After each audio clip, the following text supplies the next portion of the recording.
Welcome to another episode of The Brand Called You, a podcast and podcast show that brings you leadership lessons, knowledge, experience, and wisdom from thousands of successful individuals from around the world. I'm your host, Ashutosh Garg, and today I'm delighted to welcome a very, very accomplished individual from the world of television, from Miami, USA, Mr. Kirk Gimenez. Kirk, welcome to the show. Ashutosh, thank you so much for that great introduction. We're already becoming fast friends just in this few minutes leading up to the show. So thank you so much for having me. Thank you. Kirk is the founder of XizzleTV. He's a two-time Emmy winner. He's a TV personality, and I'm sure you can make that out by the confidence with which he's presenting himself. He's a content creator, as has been seen on ESPN, SNY, WTVJ, WPLG, WSFL, KEPR, and Sport Illustrated Now. So, Kirk, what an amazing journey you've had. Before we get into discussing anything else, tell me about your journey in the world of television as a former network anchor. Oh, wow. That was quite a story to tell. It's here, as we say in the United States, it's quite a whopper. Well, I'm a straight up immigrant from Venezuela, from Barquisimeto, Venezuela. And I came to this country, the great land of the United States of America, when I was 4.5, almost 5. And, I just fell in love with the country. I say I was raised as a 2%, 200%er. I'm 100% Venezuelan and Latino, and 100% American, because we don't do anything halfway, correct? So and then through the trials and tribulation, going to school, etc., I found myself as the first ever in 2003 Latino, Hispanic, to anchor in English in the history of ESPN. I was the first Latino hired to anchor on ESPN News, and I was there for 4 years. I was unapologetically Hispanic. And it was a great experience. Once you reach, as you well know, certain level of success, you're just surrounded by the best in the entire business. So everyone at ESPN was upper echelon, cream of the crop, the best around, from the production to the assistants to the camera guys to the directors, executive directors, the anchors, the co-anchors, and they really elevated you because you wanted to be at that same level. So you brought your best every day, no matter what was going on at home, no matter any insecurities, you had to bring it. And it was truly a magical run. I was there for 4 years, and then I went on to work in New York, and that whole experience really showed me how to work well with others who are at that same level. And everybody was super genuine, super nice at every level I went to. Amazing.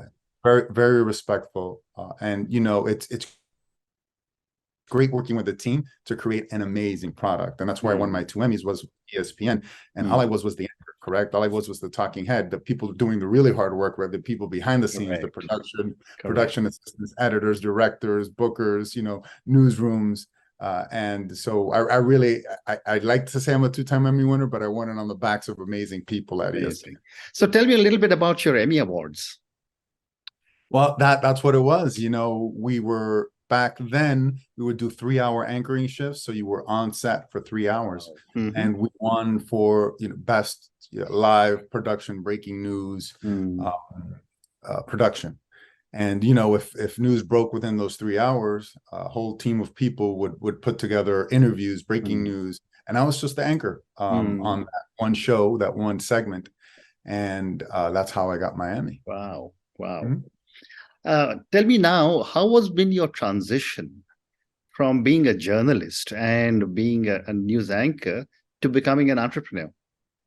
It's been quite a journey, and one that has been a struggle. And I'm very honest about that. If I knew, I've learned so much over the last 2 years when I first became an entrepreneur that I wish I could go back in time and teach myself these things before I launched XizzleTV and my company. But that's why I like to interview, as yourself, on XizzleTV, but which, by the way, Xizzle is a free app on Roku, Amazon Fire, and Samsung. I like to interview, like you do, as many business, entrepreneurial, inspirational, motivational kind of people, so I can parlay some of that knowledge and maybe help someone who's on that same entrepreneurial journey, and maybe help them and give them some tools and tips that will, ease their journey, and it won't be as difficult as mine, if you will. Amazing, amazing. So let's talk about XizzleTV.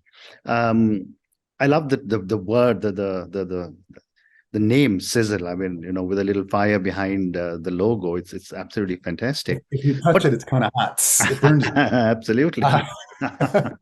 But what was your motivation to start a TV channel, and what areas do you normally cover?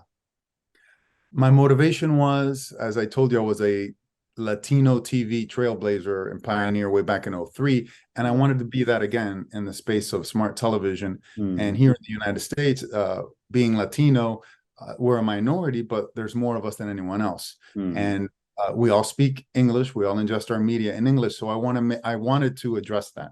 I wanted to give us, those English-speaking Latinos, a platform to tell our own stories, motivate, inspire through lifestyle, entertainment, and wellness content. So I went ahead and built it. So I make TV for Latinos in English, but also with a focus on BIPOC. BIPOC is the new way to say minority here in the United States. It's Black, Indigenous people of color. So I focus on a safe place. I want XizzleTV to be a safe place for multiculturalism, to tell those stories that regular media really don't care. I should know, I was in those regular media news for so many years that they just play lip service to it. So I really wanted to shine the spotlight on multiculturalism, on what it is to be Indian American. Have some of my best friends are Indian American TV hosts, guests, professionals. And they themselves are multicultural, just like the rest of the United States. Correct. So Correct. I wanted to shine the spotlight that the more we think we're different, the more alike we are. And that has been my going education, is with every interview and every connection I make, including with you, Ash, is the fact that anyone who has a multicultural background has to have that realization that we're more alike than we are different. First of all, we're all humans. Absolutely. Then again, there's the immigrant story. It doesn't matter where you migrated to. It's universal. It's once you migrate to somewhere and you were raised somewhere different than you were born, I think it's a bonding issue where you have to have lived it to know the experience. Correct. And that should bond us all together. There's so many immigrants throughout the world nowadays. Correct. Correct. So that's my driving force, is to tell those stories. But tell me, shine the spotlight, marketing and branding for those people who like me are building something and need a spotlight, need publicity. Yeah, but I was just wondering, what was the reason for you to have just focused on one minority community, which are the Latinos, or are you covering all immigrants, as you said? Yes, everything. I mentioned BIPOC, so I cover everything BIPOC, Black, Indigenous people of color. That covers every minority in the United States. Okay, got it. And people tend to forget women are minorities too. So I feature a lot of female entrepreneurs, artists, engineers, and in the tech space, education space. The most famous one has been Elena Cardone, Grant Cardone's wife, who in herself is an amazing entrepreneur as well. And it's with the focus of that, talking about multiculturalism, talking about reaching to those niche audiences. And I sometimes wonder, because living in Asia, most people have very little idea about what's going on in South and Central America. And I'm sure you're covering some amazing stories. And likewise, I think people in South and Central America probably don't know what's happening in Asia. No, and you know what? The smaller the world has become through technology, the more separated it's become. You're absolutely right. And it's hard pressed to find somebody in North America who knows what's going on in Central and South America, let alone Asia. Within our own hemisphere, we have no idea what's going on. And I run into a lot of people who have no idea what's going on in Venezuela, let alone Asia. But I have some investments in India, so I keep track of what's going on. Wonderful. Okay, that's terrific. That's terrific. So moving on now, Kirk, there's been a lot of change that has been happening in the television media, in the business, because of the digital media. And I think one of them A forerunner is someone like XizzleTV in the digital space. I'd love to get your perspective on how is technology changing television. Well, the first thing that led me, I'll tell you the story as to how I decided to, launch XizzleTV was back in, just as little as 10, 15 years ago.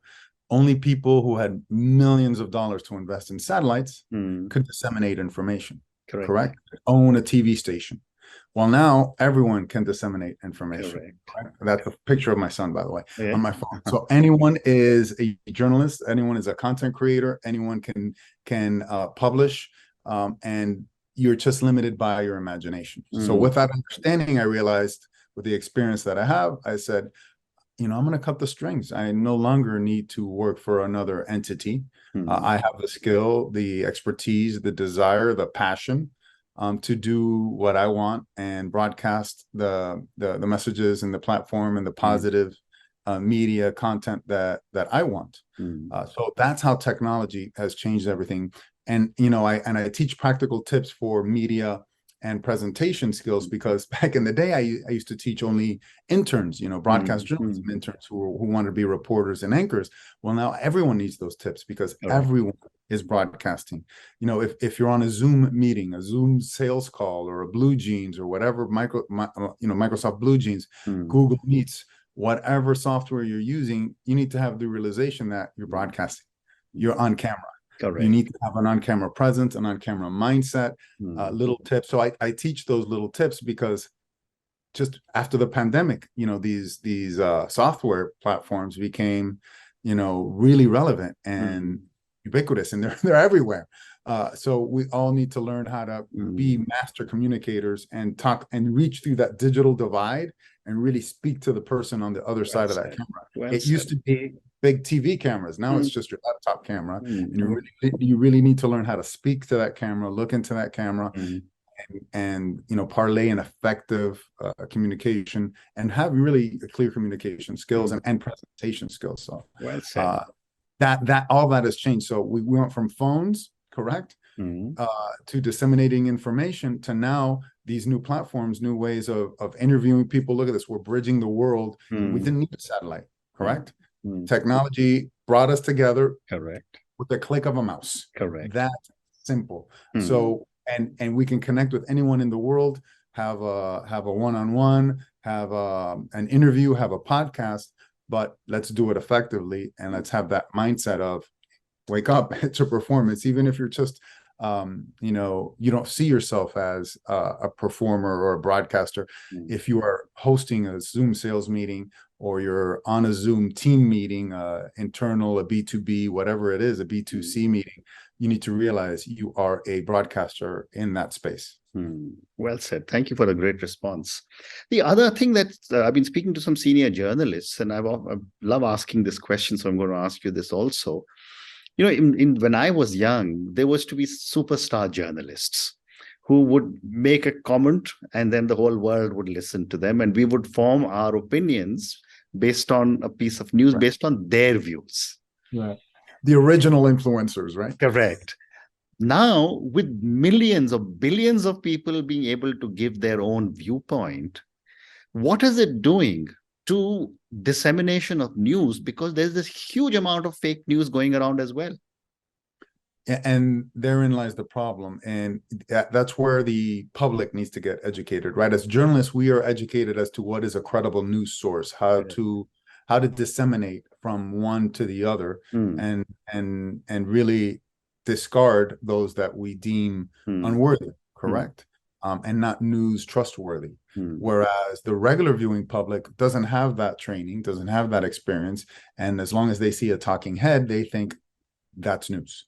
So I think it starts with teaching the viewing public. And I started with whenever my friends have a career day at their elementary schools, or their children, or my children have career days, I go and speak to them, and I teach them, you need to realize, that if you're scrolling, that's not necessarily news. You have to stop and realize, where am I getting this news source from? Is it a credible news source? Is it an accredited news source. And that's why, and they asked me, oh, are you verified? I said, yes, I am verified. I'm verified on Instagram, Twitter. And that's one way to really, discern who is credible, who is not, correct? But even then, just because I'm verified and have a blue check mark across all social media platforms, by the way, at Kirk Gimenez, doesn't mean that my news is,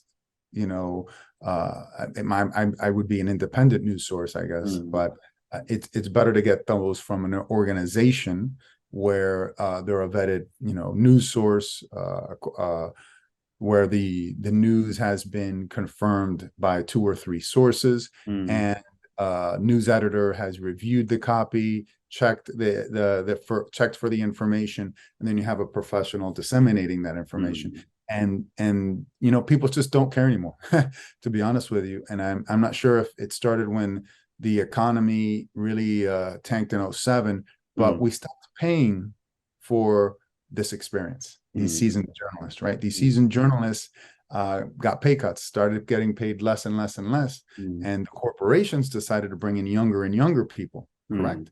So it waters down the messaging when you have a younger person who is not seasoned and experienced going out there and screaming from the rooftops over the broadcast airwaves that this is going on and that's going on, without the seasoned experience of a journalist that can bring more, history and a robust report with more perspective and maybe a little more gravitas, if you will. So I think all of that changed in 2007, and I think that's been happening across any industry. Right? The more experienced you are, they used to pay you for your experience. Now they see it as a hindrance because they don't want to pay for your experience.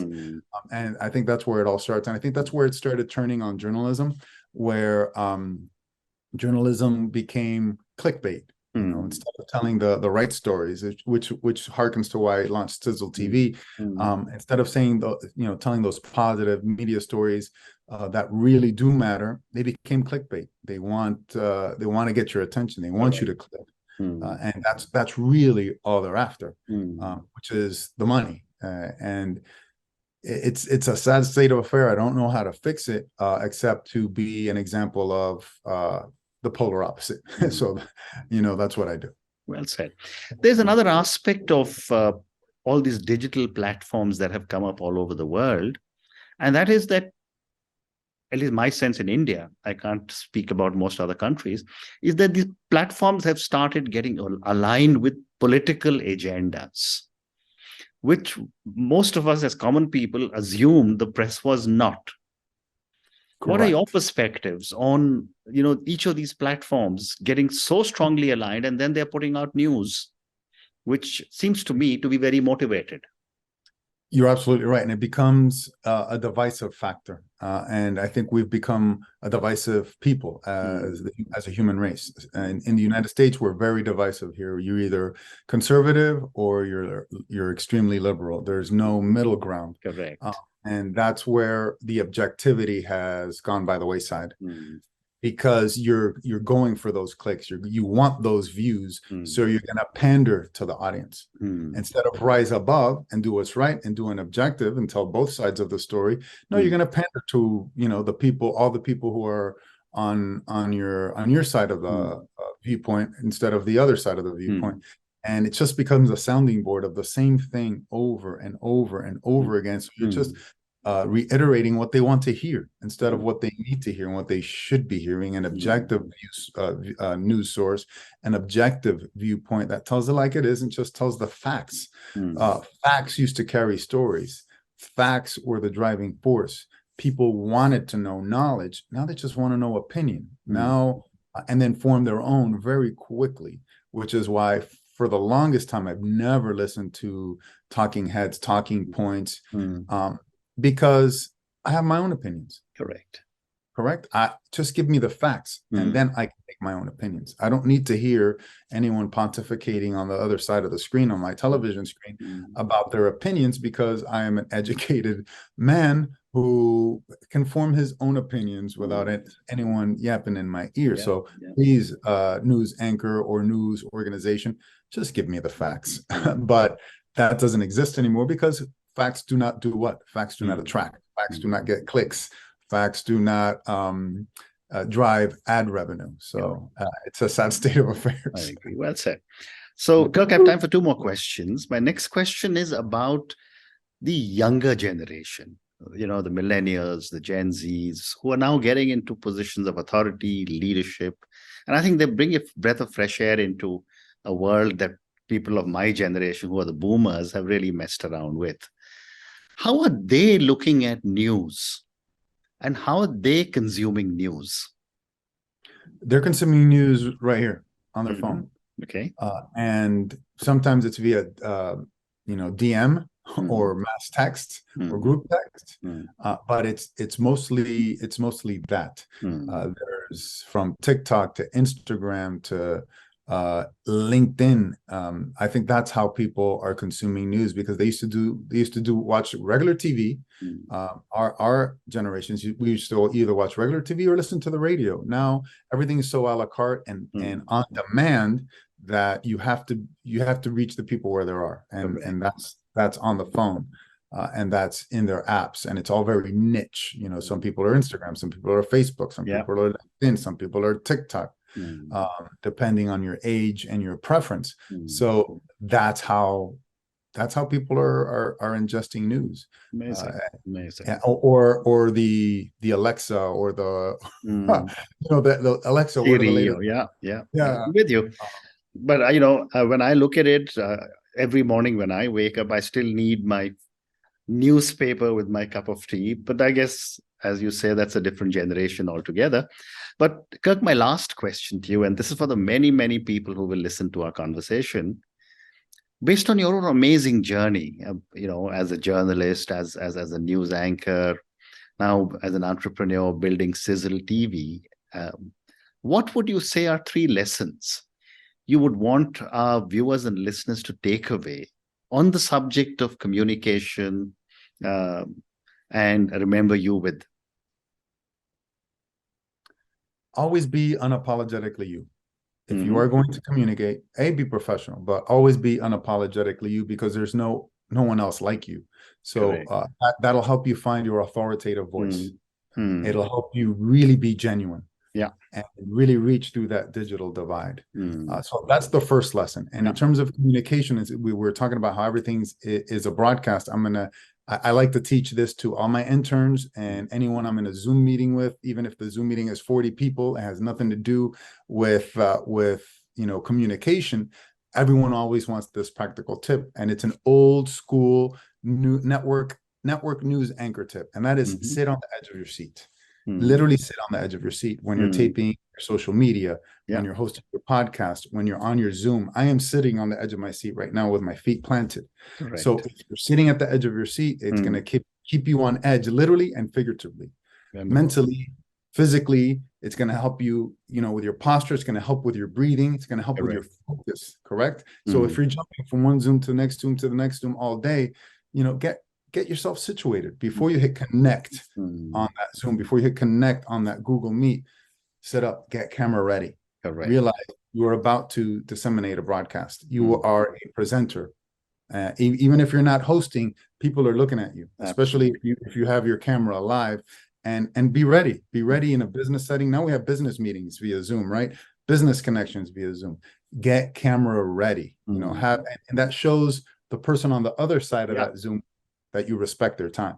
And you are staying on message, and you're being extremely professional, and you're commanding that camera presence. Whenever right now I'm on a podcast, but even if it's just a one-on-one Zoom, I get camera ready. I treat it as a broadcast, correct? I sit on the edge of my seat. I sit up and I deliver and I speak to that person. I don't notice I'm not looking at you. If I'm looking at you, I'm away from the camera.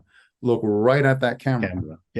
And speak right into that camera and visualize the person you're speaking to, and really have that messaging whatever messaging it is you want to deliver. Have a clear message and make sure you're delivering that message clearly. That's the biggest advice I can give people, because I see so many people doing it the wrong way. Correct. You know, really, really command the stage, if you will, have that presence. And, you know, as part of XizzleTV, I'm an entrepreneur. I teach these tips as well. And because I've been coaching so many people for so long, someone told me, you know, my speaking mentor said, you know, you really should be teaching this on a professional level to C-level executives, Fortune 500s. Everyone's shooting videos, filming videos. Everyone's doing internal videos. You need this kind of coaching, and it's really practical tips. And I tell people, if you're listening right now, write that down, sit on the edge of your seat, put it on your desktop, put it on your monitor, have it there as a reminder. Correct. Sit on the edge of your seat every time you hit connect, before you hit connect on Zoom. Sit on the edge of your seat, get camera ready. I love that. And then on that note, Kirk, and your 3 amazing lessons: be unapologetically you. There's no one in the world like you.